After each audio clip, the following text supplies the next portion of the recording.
पौष महीने को छोटा पितृपक्ष भी कहा जाता है। पौष महीने में लगता है खरमास, पूजा विधि और संपूर्ण नियम जीवन जीने के बदल जाते हैं। आइए जानते हैं कौन से नियम पूजा पाठ और जीवन की कलाओं में होंगे। पूरा वीडियो ध्यान से सुनिएगा जी, अंत तक बने रहिएगा। आप जानते होंगे धनु संक्रांति अर्थात 16 दिसंबर से खरमास शुरू होगा और 14 जनवरी 2026 तक यह रहने वाला है। आप सब जानते होंगे छोटा पितृपक्ष इसे इसलिए कहा जाता है क्योंकि इस समय किसी शुभ और नए काम की शुरुआत नहीं की जाती है। अगर खरमास के दौरान कुछ श्रेष्ठ कार्य किए जाए ना तो जीवन में हर कार्य में प्रगति होती है और खरमास समापन होने के बाद जीवन उन्नत होता है। रोग दोष कष्ट संकट पीड़ाओं की मुक्ति के लिए और आध्यात्मिक मार्ग प्रशस्त करने के लिए खरमास को बहुत सुंदर रूप में शास्त्रों में कहा गया है। धनु संक्रांति 16 दिसंबर से है और सूर्य नारायण भगवान धनु राशि में प्रवेश करेंगे और मकर राशि में जब सूर्य भगवान प्रवेश करेंगे तो यह मकर संक्रांति के रूप में जानी जाएगी। आप सब जानते होंगे सूर्य भगवान प्रत्यक्ष राजा के रूप में, प्रत्यक्ष देवता के रूप में, आत्मा कारक पिता कारक कहे गए हैं। ऐसे में आप सभी को अपने घर पर रहकर, खासतौर पर महिला जो कि कुल की और परिवार की द्योतक होती है, वह कोई भी सत्कर्म करती है तो इसका सुख पूरे परिवार को मिलता है। आप सभी को इस खरमास में जैसा मैंने आपको विदित कराया बहुत सुंदर रूप में पितरों का भी ध्यान करना है। पितरों का ध्यान आपका जीवन सार्थक कर सकता है और रोग दोष कष्ट संकट पीड़ा से मुक्ति कर सकता है। शास्त्रों में कहा गया है कि खरमास के दौरान जितना संभव हो सूर्य उपासना करें, तुलसी पूजा करें, श्री नारायण की पूजा करें। खरमास के दौरान आप सभी को इन सभी देवी देवताओं की उपासना करनी चाहिए। हिंदू धर्म में पंच देवी देवताओं का वर्णन मिलता है जिसमें सूर्य नारायण भगवान, माता दुर्गा और साथ ही जो गणेश जी महाराज है और महादेव, इन पंच देवी देवताओं से हिंदू धर्म प्रकाशित है और इन्हीं के सब स्वरूप कहे गए हैं।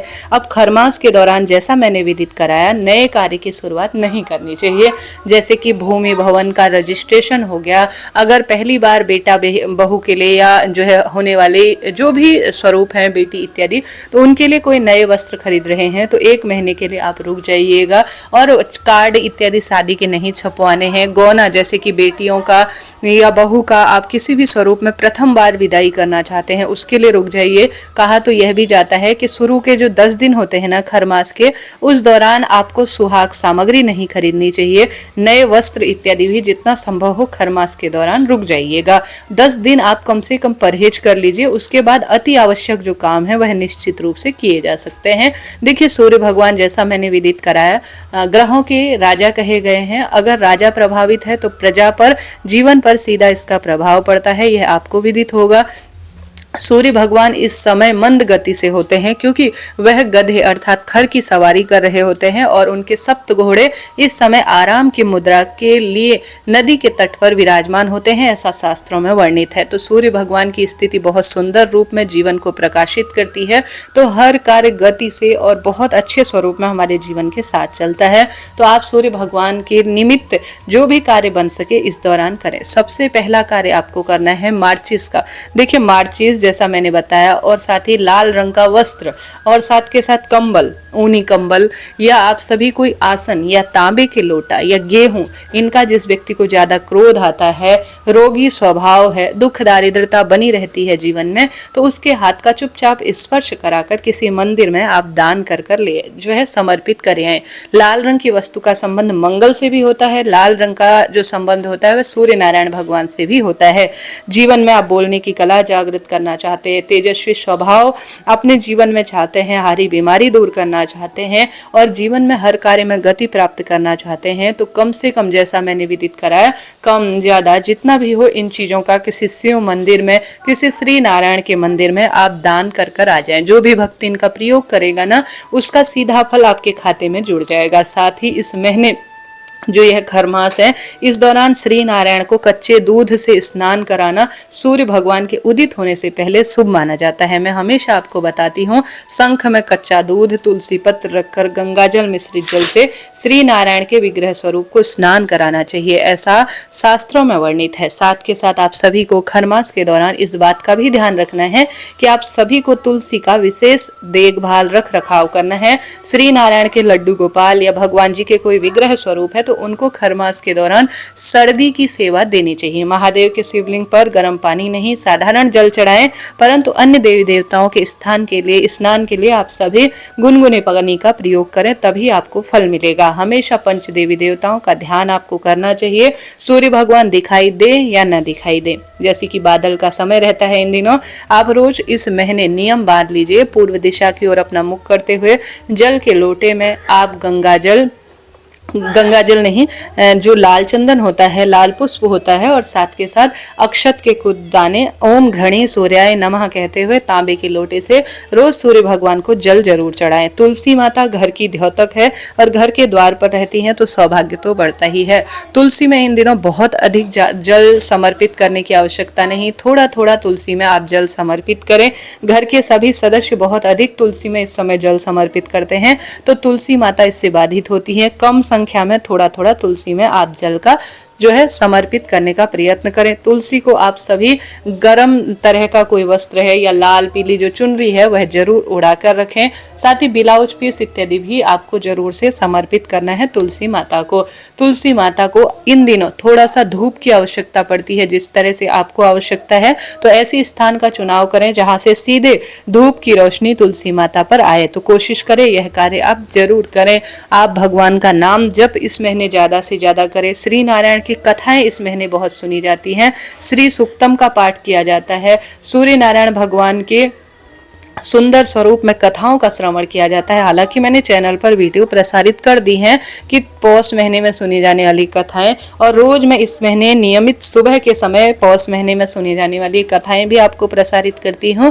आप उन कथाओं को जरूर सुने। कहा जाता है इस महीने सूर्य उदय से पहले जगकर घर पर ही गंगा जल मिश्रित जल से आप सभी हर हर गंगे नमामि गंगे जो है कहते हुए स्नान करते हैं तो लाभ मिलता है। इस समय अगर आप पितरों के लिए सुख चाहते हैं, अपने लिए जीवन में समृद्धि चाहते हैं, तो आप सभी को इस महीने दान करना चाहिए। इस महीने क्या दान करने की परंपरा है? इस महीने दान करना है काला तिल। इस महीने दान करना है गर्म वस्तु। जैसे आपको गर्माहट की आवश्यकता है ना, उसी तरह से दरिद्र नारायण अर्थात जिस स्वरूप में क्या पता भगवान आपकी परीक्षा ले रहे हो, किसी तरह से घर पर कोई भिक्षुक मांगने आता है या आप कहीं आ जा रहे हैं या कहीं भी आपको दिख रहे हैं, मंदिर में तो आप सामान्य दान करते ही हैं, परंतु इस महीने जो दरिद्र नारायण है या किसी भी स्वरूप में जो ठंड से कहा रहे हैं, उनके लिए आप अपनी इच्छा अनुसार कंबल और जो गर्म वस्तु उनको प्रदान करें, उनको सुख प्राप्त करें, वह चीज आप दान करिएगा जी, अनंत गुना लाभ होगा। कहा जाता है इस महीने जिसने गर्म चीजों का दान कर दिया उसने अपने पितरों को गर्माहट दे दी और अपने जीवन में हमेशा ही खुशियों के मार्ग प्रशस्त कर लिए। तो इन नियमों का ध्यान रखें। शाम के समय सूर्य अस्त हुए हों और हल्की सी रोशनी हो, यही दियाबाती का सबसे अच्छा समय होता है। घर के दरवाजे पर ठीक इस समय दीपक लगाएं। घर के मंदिर में इस समय रोज दीपक लगाएं। तुलसी में दीप दान करें। घर की रसोई में दीप दान करें। कभी कभी या रोज अपनी इच्छा शक्ति सामर्थ्य अनुसार अपने घर पर गूगल कपूर यह जो है आप धूप रूप में प्रज्वलित कर सुंदर रूप में हनुमान जी के महामंत्र या तो सुंदरकांड या हनुमान जी के जो भी आपको मंत्र सिद्ध रूप में आपको लगते हैं कि मैं इससे बहुत मेरा मंथन प्रभावी रहता है, उन मंत्रों को आप सभी को सुंदर भाव सच्चे मन से श्रेष्ठता का अनुभव करते हुए अपने मोबाइल में मंद गति में रोज सुबह शाम चलाना चाहिए। इससे पॉजिटिव एनर्जी का संचार होता है, सौभाग्य बढ़ता है। ज्यादा कोई बड़े उपवास नहीं कर सकते, कोई उपाय नियम आपसे नहीं होते, कोई बात नहीं है जी। साधारण सरल तरीके से आप भगवान का सुमिरन ध्यान करते हुए सूर्य भगवान की आराधना कर लीजिए, तुलसी आराधना कर लीजिए। घर के मंदिर में महादेव श्री नारायण की आराधना कर पितृ इष्ट देवी देवताओं का ध्यान कर श्री गणेश जी का ध्यान कर लीजिए। और साथ ही झूठ छल कपट निंदा राग द्वेष से दूर रहेंगे तो यही सबसे महाव्रत है, यही सबसे बड़ा तीर्थ है और यही सबसे बड़ी पूजा है। आप क्या मानते हैं कमेंट्स बॉक्स में जरूर बताएं। तुलसी पूजन किसी भी दिन आपको छोड़ना नहीं है। इस समय पौष महीने में खर मास में कई लोग भ्रांतियां फैलाए हुए हैं कि तुलसी में शालिग्राम जी ना रखें, ऐसा कहीं किसी शास्त्रों में नहीं रखा है। अगर आप शालिग्राम अपने तुलसी में रखते हैं तो बिल्कुल रख सकते हैं, भगवान का सुमिरन आप कर सकते हैं। साथ ही तुलसी तुलसी में रोज दीपदान करना है। एक शनिवार और मंगलवार, शनिवार जो तुलसी में जल नहीं चढ़ाया जाता वह दिन है रविवार और एकादशी। मंगलवार भी तुलसी में जल चढ़ाया जा सकता है, हर दिन जल चढ़ाया जाता है, बस शाम को 5 बजे बाद तुलसी में जल नहीं चढ़ाया जाता है। इस बात का आप ध्यान रखें। आप पंच देवी देवताओं का ध्यान करें, स्मरण करें। ऐसी कोई दिक्कत की बात नहीं है कि भारी परेशानियां आएंगी, जीवन कष्टकारी होगा, ऐसा नहीं है। सच्चे भाव सच्चे मन से मात्र भगवान का सुमिरन भी आप कर लेते हैं तो भी पर्याप्त रहता है। कलयुग केवल नाम आधारा, सुमरि सुमरि नर उतरहि कार पारा, ऐसा शास्त्रों में वर्णित है। भगवान का नाम सुमिरन जितना करते हैं ना उतना ही आपको फल मिलता है। भक्ति भले ही गृहस्थ जीवन में कम हो पाए, परंतु सुंदर रूप में गृहस्थ जीवन का निर्वाह करते हुए प्रभु तत्व प्राप्त कर रहे हैं, तो यही सबसे बड़ी पूजा और सेवा है। आशा है, उम्मीद है यह जानकारी आपके लिए उपयोगी रही होगी। कमेंट्स बॉक्स में हर हर महादेव जरूर लिखें।